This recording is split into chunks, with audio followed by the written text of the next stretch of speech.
Hello there, BookTube. My name is Daniel. Welcome back to my channel. This is the bread of affliction. We're in the middle of Passover. I've got no rhythm. Today, chewy, better with chopped liver. Today, or butter, not at the same time. Today, I'm going to do a review of a book called Simple Intervention by Yael Inokai. She's a Swiss author, as far as I understand, lives in Basel, but this book is translated from the German by Marielle Sutherland.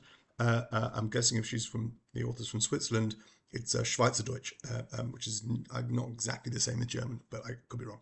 Anyway, I can't remember how I got to this book.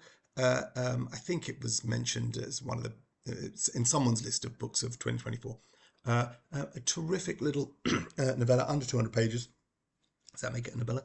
But you know, always nice to see something that's going to be a brisk read. And I was intrigued, although this isn't why I bought it, but on the back, the blurb. This is by this Perrine Press, who I'm not familiar with, but they do a subscription service. I just bought this from Amazon, I guess.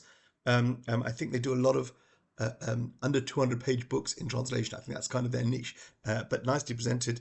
French flaps, lovely little book. And this would have sold new for $12.99. I must have got it for like 15-20% off, whatever the thing. But it says on the back of it, with echoes of Kazuo Ishiguro and Margaret Atwood. So that's kind of a take my money reference point. And I'm not sure, you know, in some ways, the echoes of my least favorite aspects of Ishiguro and Atwood, but at 200 pages, this did not stick around long enough to irritate me. I liked it very much, and I'll tell you what it's about.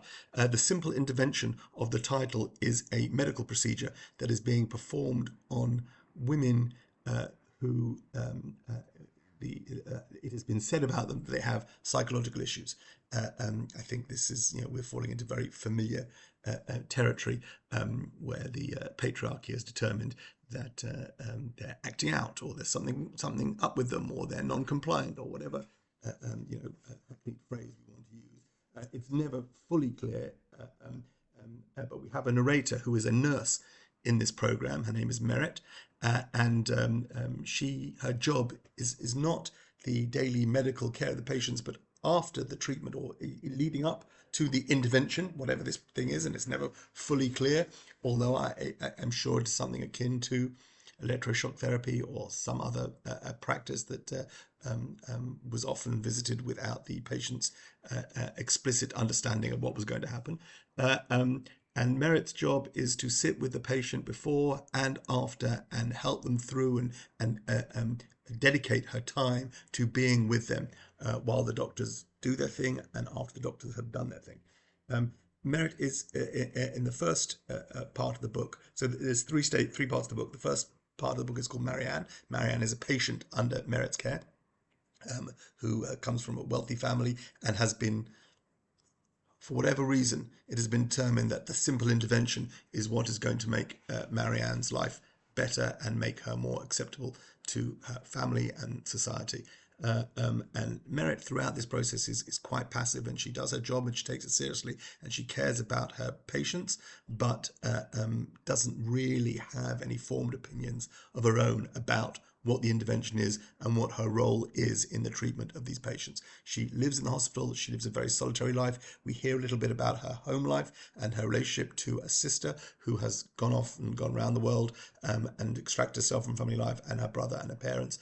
None of it is particularly overflowing with love, not a background that she feels drawn to, although she does occasionally put on a hat and scarf and go home and visit them, but most of the time she spends at the hospital. So that's the first section. We learn about Marianne, the patient, and Merritt. The second section is called Sarah. Sarah is Merritt's roommate, who often does different shifts, and Merritt and Sarah don't see very much of each other until they do, and until a bond is formed. And I won't go into any greater depth on that, except during this second section, Merritt also has an awakening exactly at the same time that Marianne, the patient, post-intervention, does not.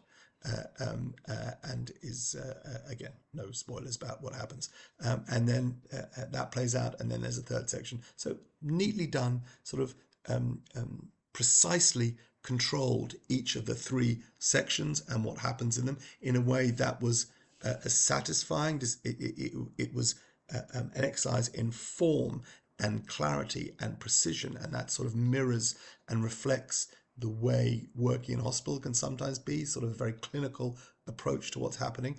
But through this, we actually get the flowering and the opening up of vistas in Merit, what can be and what she has just accepted and what she is learning not to accept at face value. And yeah, it's a simple story told in 200 pages, familiar in some respects in the way the patriarchy determines what is and what isn't considered compliance, in the way that women find themselves sometimes in submission to that will, and how they need to reassess and choose whether to continue and submit or whether to accept non-compliance, and a willingness to break out and choose an alternative way of being as an option. So political, romantic, well written, well put together, I think nicely translated as well, and a super little novel. So I enjoyed this very much. That is A Simple Intervention by Yael Inokai. Thanks very much. God bless. Bye.